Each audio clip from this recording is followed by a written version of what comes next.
sewing thread, which is made out of polyester, and it's just, I mean, literally just for sewing machines. And I use that material because of an extension of my previous work, which was embroidery and textiles. As a man working in that media, I felt I was challenging those social constructs of gender identity. I had been tearing out of magazines, pages with Gabriel's work for a couple of years before I ever met him. And I thought, well, these are beautiful. And then I went to Crystal Bridges in Arkansas, and I noticed, oh my gosh, Gabriel is from Texas, and we have this program featuring the work of Texas artists. This space has a very harmonic quality to it. It has a symmetry and some sort of purity to it. And the way I decided to sort of approach it is by respecting that symmetry.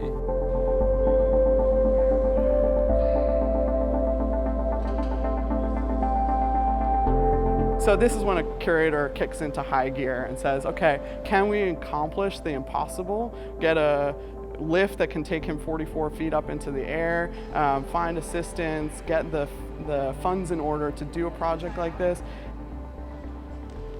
The process of installing a piece like this, it's very methodical, so it's very repetitive, and it becomes like a Zen process. For this installation, it's such a large span of space. The way we work is I have like a giant needle on one side that I'm able to reach the high part with, and then I cannot reach the other side. So Shelby, who is on the opposite side, engaging the thread, she can't reach, so we need an intermediary. So Francisco was in between us, sort of with a second extension pole. There's something about the common nature of sewing thread that's something that everybody has in their household, and to make it transcendent, to make it into this mist that seems to appear out of nowhere, that's a huge honor to have an artist entrust that process to a museum, to a curator, and to trust that it's going to work out all right. It started as an experimentation of the material and the relationship between what fashion is and the material of fashion used in an architectural scale.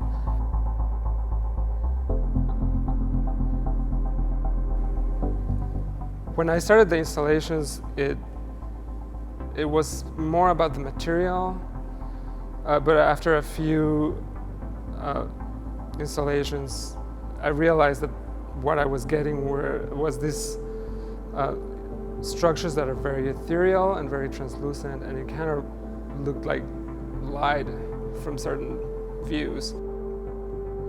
So I decided, in order to reinforce the idea of light, to work with the full spectrum, which is fragmented light.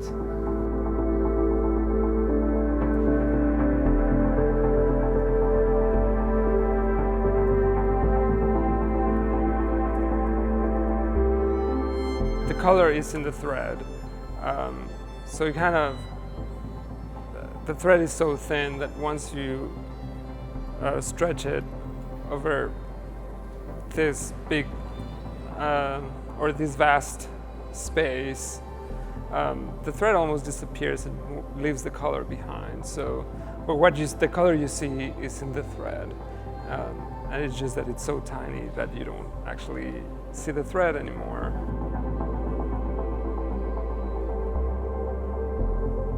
I've been working here for about 3 years, and I walk through this space because it's really the heart of the museum. It's the pathway to all the galleries. I walk through the space, and I never noticed the windows, or I never noticed the shell stone, really.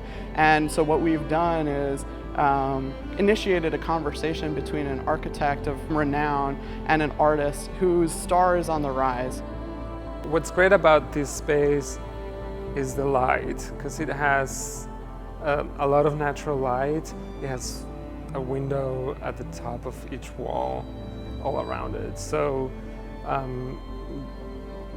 you get direct light at certain points, especially in the morning, and it really interacts with the piece in an amazing way.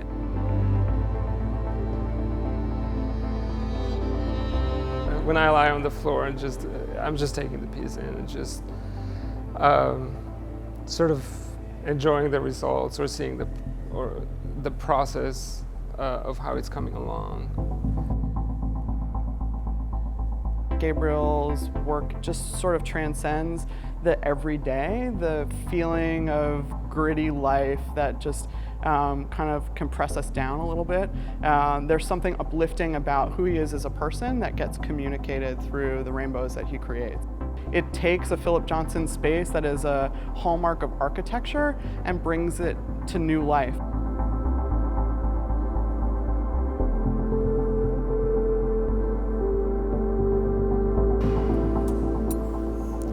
One more.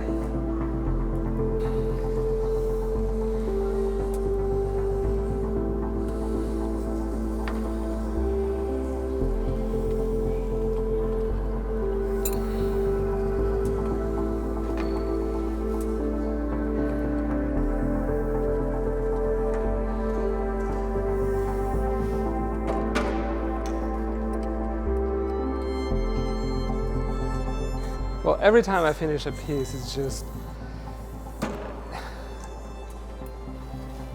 there's a burst of joy. Done.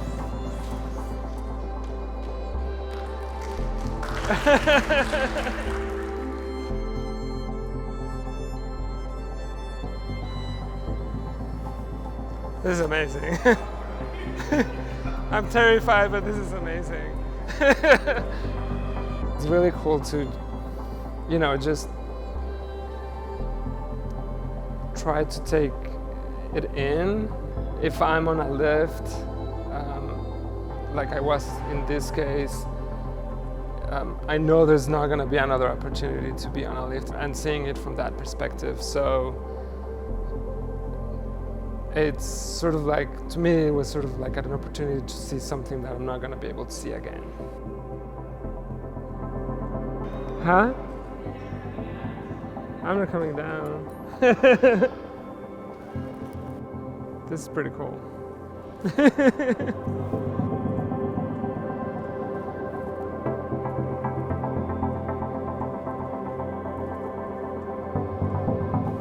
I really want people to come into the space and just really soak it in and just be in the space with peace, interact with it, move around.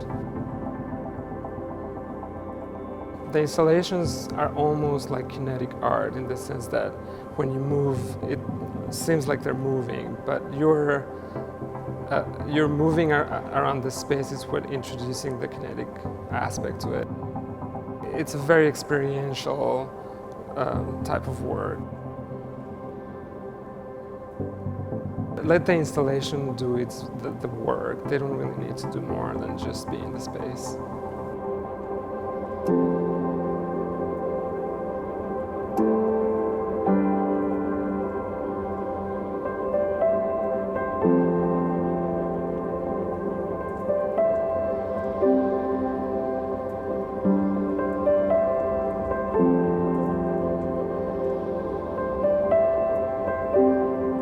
Ever since I started doing the installations, coming to the Amon Carter, to me it was always like the ideal place for one of these installations, and it's been a dream ever since. To be offered the opportunity to come here is really literally a dream come true.